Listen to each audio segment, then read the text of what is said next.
Cuán firme cimiento se ha dado a la fe de Dios en su eterna palabra de amor. Con el propósito de compartir con usted las inmutables verdades de la palabra de Dios, presentamos A Través de la Biblia, un estudio detallado y sistemático de toda la Biblia que le ayudará a conocer lo que Dios ha revelado para nuestro provecho espiritual. Estos estudios bíblicos fueron diseñados y elaborados por el Dr. J. Vernon McGee, versado maestro de la Biblia, quien dedicó la mayor parte de su vida a la enseñanza clara y sencilla de la palabra de Dios. Acompáñenos, pues, mientras avanzamos en nuestro recorrido a través de la Biblia. Cuán firme cimiento la palabra de Dios. Es un gozo estar nuevamente con usted, amigo oyente, para traerle otro estudio de la serie A Través de la Biblia. Continuamos hoy, amigo oyente, nuestro estudio del Evangelio según San Mateo. En nuestro programa anterior estábamos hablando acerca de la estrella y dijimos que no fue ninguna confluencia de ciertas estrellas que sucedió en un tiempo particular. Esta estrella que vieron los magos fue una estrella extraordinaria, una estrella sobrenatural. Era milagrosa y no debemos tratar de hallar una explicación para ella. Ahora puede ser, como piensan muchos astrónomos, que hubiera un movimiento algo grande en los cielos en aquel tiempo. Pero cuando Él vino, amigo oyente, el cielo y la tierra respondieron a su venida a este mundo. Y creemos que tales cosas acontecieron de veras. Pero creemos también que los magos vieron una estrella sobrenatural. Ahora el versículo 11 de este capítulo 2 del Evangelio según San Mateo dice: Y al entrar en la casa, vieron al niño con su madre María, y postrándose lo adoraron. Y abriendo sus tesoros le ofrecieron presentes, oro, incienso y mirra. Cuando llegaron los magos, Jesús no estaba acostado en el pesebre, en el establo por la parte de atrás del mesón.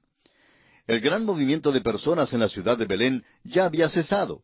Habían regresado a sus casas porque el empadronamiento se había terminado, pero este pequeño bebé había nacido y no podía viajar por un tiempo.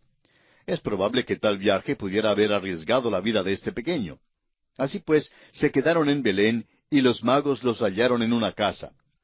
De nuevo, las tarjetas navideñas generalmente presentan a los magos como que estuvieran llegando al establo. Y a menos que José les señalara aquel establo, bueno, creemos que nunca sabrían dónde estaba. Notemos que cuando vieron al niño con su madre María, se postraron y lo adoraron a él. Ahora, si alguna vez debieran haber adorado a María, era en aquella hora.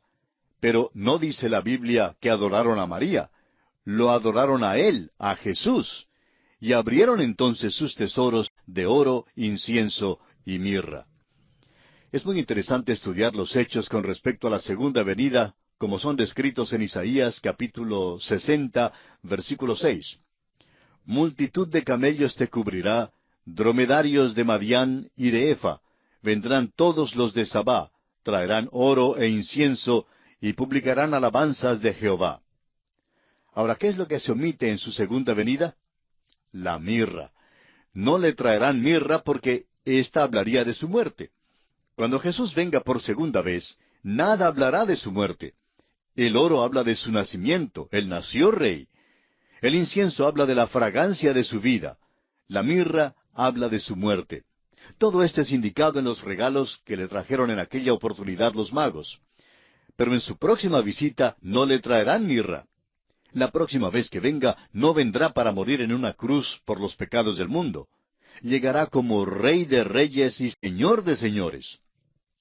Ahora el versículo 12 de Mateo capítulo 2 dice: Pero siendo avisados, esto es, los magos, por revelación en sueños que no volviesen a Herodes, regresaron a su tierra por otro camino. Los magos habían asumido que Herodes era sincero y que quería venir para adorar al niño. Sin embargo, hubieran contribuido a la muerte del niño si no hubiera sido porque un ángel del Señor les advirtió que regresaran a su propio país por una ruta diferente.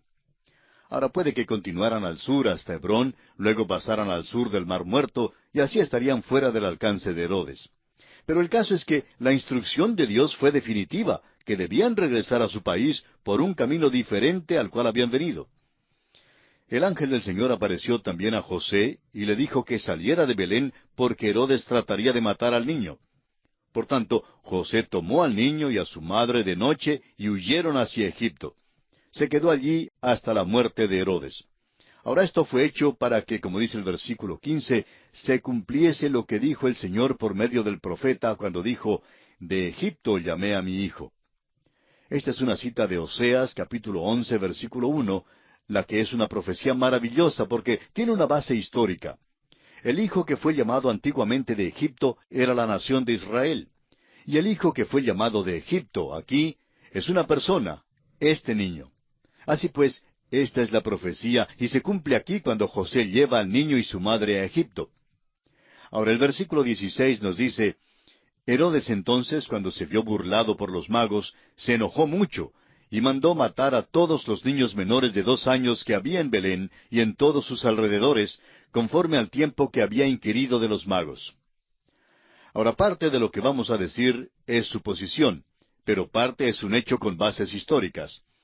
Los magos no llegaron al mismo tiempo que los pastores, sino más tarde. Ahora sabemos que en los dramas de Navidad en las iglesias, los pastores llegan por un pasillo, mientras que los magos vienen por otro.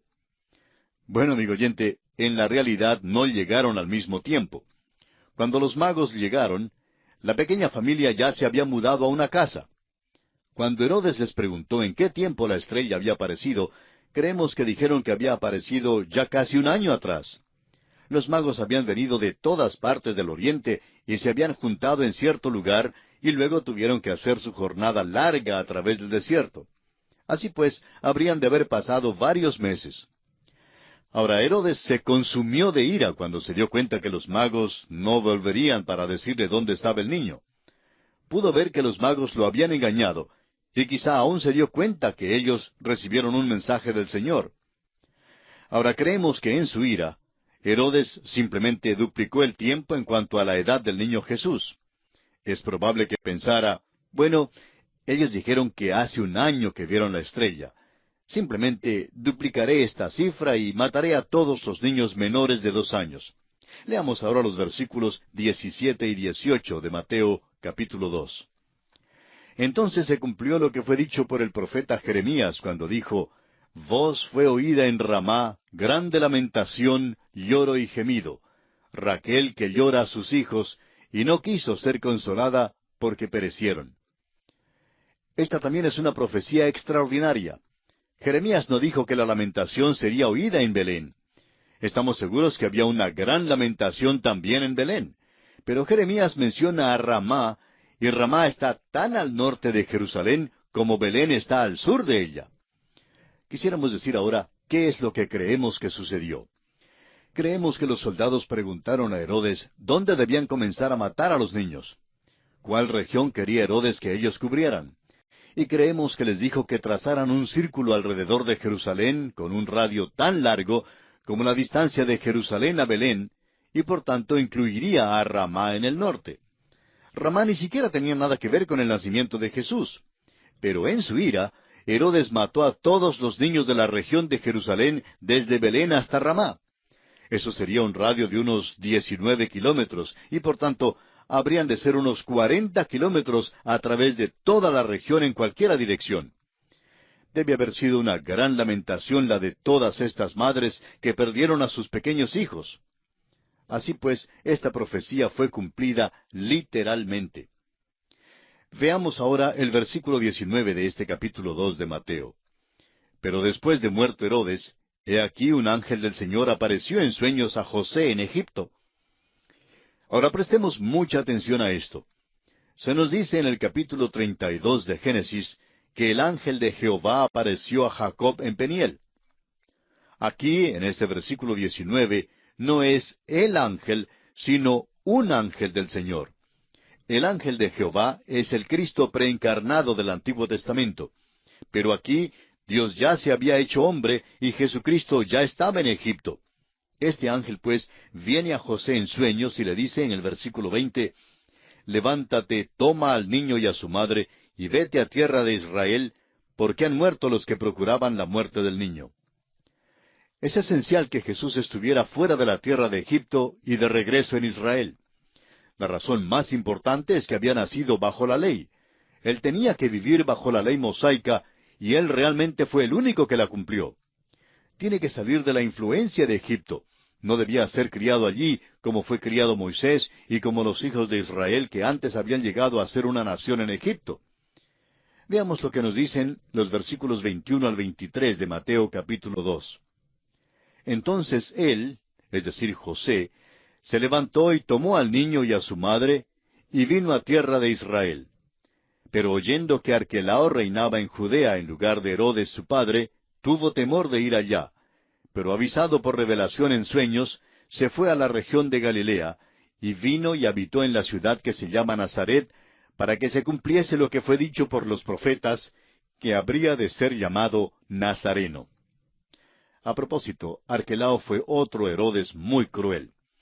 Como usted puede notar, amigo oyente, es un cumplimiento cabal de las profecías, y en realidad la palabra Netzer significa un vástago. E Isaías capítulo 11 versículo 1 profetiza que saldrá una vara del tronco de Isaí, y un vástago retoñará de sus raíces. El profeta Isaías, en el capítulo 53 de su libro, versículo 2, también dice que subirá como raíz de tierra seca. Y el Salmo 22, versículo 6, describe cuán despreciado será. Todo esto se involucra en la palabra Nazareno. Recibe este apodo, pudiéramos decir, no tan solo porque él es una vara del tronco de Isaí, sino porque también se cría en Nazaret. Por tanto, todas las 4 profecías que parecían ser algo extrañas han llegado a ser una realidad. Todas han sido cumplidas de una manera muy normal. Y con esto concluimos nuestro estudio del capítulo 2 del Evangelio según San Mateo. Y entramos a considerar el capítulo 3. El tema de este capítulo 3 del Evangelio según San Mateo es Juan el Bautista, el precursor del Rey, que anuncia el reino y bautiza a Jesús el Rey. Leamos los primeros 2 versículos del capítulo 3. En aquellos días vino Juan el Bautista predicando en el desierto de Judea y diciendo, «Arrepentíos, porque el reino de los cielos se ha acercado». Ahora, repentinamente, Juan el Bautista aparece en las páginas de la Escritura. Si solo tuviéramos el Evangelio de Mateo, preguntaríamos de dónde vino y cuáles son sus antecedentes. Sin embargo, había sido predicho, porque Malaquías había dicho que el mensajero vendría antes del rey para hablar acerca de la venida del rey. Así lo leemos en Malaquías capítulo 3, versículo 1. Juan el Bautista es, pues, este mensajero. Realmente no es necesario que usted sepa los antecedentes de un mensajero. Cuando el joven le entrega la carta en la puerta, ¿acaso le dice usted, joven, ¿son de España sus padres? ¿O cuáles son sus antecedentes? Usted no tiene interés en eso, amigo oyente. Tiene interés en el mensaje porque el mensaje es todo lo que le interesa, es lo importante. Entonces usted le da las gracias, le da la propina y se despide. Ha terminado su trato con él. Pues bien, Juan el Bautista aclaró muy bien que él era simplemente el mensajero, y Mateo también lo presenta así con toda claridad. Por eso aparece en las páginas bíblicas predicando en el desierto de Judea y diciendo, «Arrepentíos porque el reino de los cielos se ha acercado». El arrepentirse es una expresión que siempre ha sido dada al pueblo de Dios. La palabra en griego es metanoia, y quiere decir un cambio de actitud, o sea, un viraje radical del espíritu. El arrepentimiento significa que usted andaba en una dirección, pero ahora se vuelve y anda en otra. Es un mensaje que ha sido dado al pueblo de Dios en diferentes épocas. Los que se arrepienten son los que han de tener avivamiento. Cuando llegan a ser fríos e indiferentes, deben volverse. La necesidad del arrepentimiento es el mensaje dado a las 7 iglesias en el Asia Menor. Y este era el mensaje del Señor Jesús. Alguien preguntará si el no creyente no se va a arrepentir. Al no creyente se le manda a creer en el Señor Jesucristo. Este fue el mensaje de Pablo al carcelero de Filipos que encontramos en Hechos capítulo 16, versículo 31. El carcelero necesitaba arrepentirse. Pero cuando un no creyente cree en Jesús, se arrepiente. La fe significa volver a Cristo, y cuando alguien vuelve a Cristo, también ha de separarse o volverse de algo. Si no se vuelve de algo, entonces no está realmente volviendo hacia Cristo. El arrepentimiento, pues, es realmente una parte del creer. Pero creemos que el mensaje principal que debe ser declarado al perdido hoy en día es que necesita creer en el Señor Jesucristo. Amigo oyente, a muchísimas personas les gusta hacer algo. Les gusta levantar la mano, o pasar adelante, o firmar una tarjeta. Pero lo importante es confiar en Cristo como su Salvador personal. Si usted de veras ha hecho esto, entonces usted ha vuelto a Él y se ha separado de algo. La expresión reino de los cielos significa la soberanía de los cielos sobre la tierra. El Señor Jesús es el Rey y no es posible tener un reino sin tener un rey. Pero tampoco es posible tener un rey sin tener un reino. Debe haber un rey y un reino. Juan el Bautista dice, el reino de los cielos se ha acercado. Ahora, ¿qué significa eso? El reino de los cielos está presente en la persona del rey. Entonces preguntamos que si no hay una realidad presente del reino de los cielos. Sí, la hay. Aquellos que vienen a Jesús y lo reconocen como su Salvador, son trasladados al reino de su Hijo amado, le pertenecen a Él. Y aún más, su relación con Él es realmente más íntima que simplemente pertenecer. En las cartas del apóstol Pablo se presenta a Jesucristo como el novio y a todos los creyentes que forman parte de su iglesia como su novia. Alguien preguntará entonces si no somos los súbditos de un reino porque nos corresponde llevar a cabo sus mandatos. Y una vez más decimos que hay más que esto en nuestra relación con Jesucristo. Debemos obedecerle porque le amamos. Es una relación de amor. Y él dice en Juan capítulo 14, versículo 15, si me amáis, guardad mis mandamientos. Dijimos ya que el reino de los cielos significa la soberanía de los cielos sobre la tierra. Nuestra experiencia indica que no existe hoy en día. Cristo no está reinando sobre todo el mundo hoy en día. Reina solamente en los corazones de aquellos que le han aceptado. Sin embargo, Él vendrá un día para establecer su reino sobre la tierra. Y cuando lo establezca, amigo oyente, reprimirá la rebelión. Créanos que realmente la reprimirá. El reino de los cielos se acercaba o estaba presente en la persona del Rey. Esa era la única manera en que estaba presente. Y así, Mateo sigue su relato diciéndonos de nuevo que todo esto es el cumplimiento de la profecía.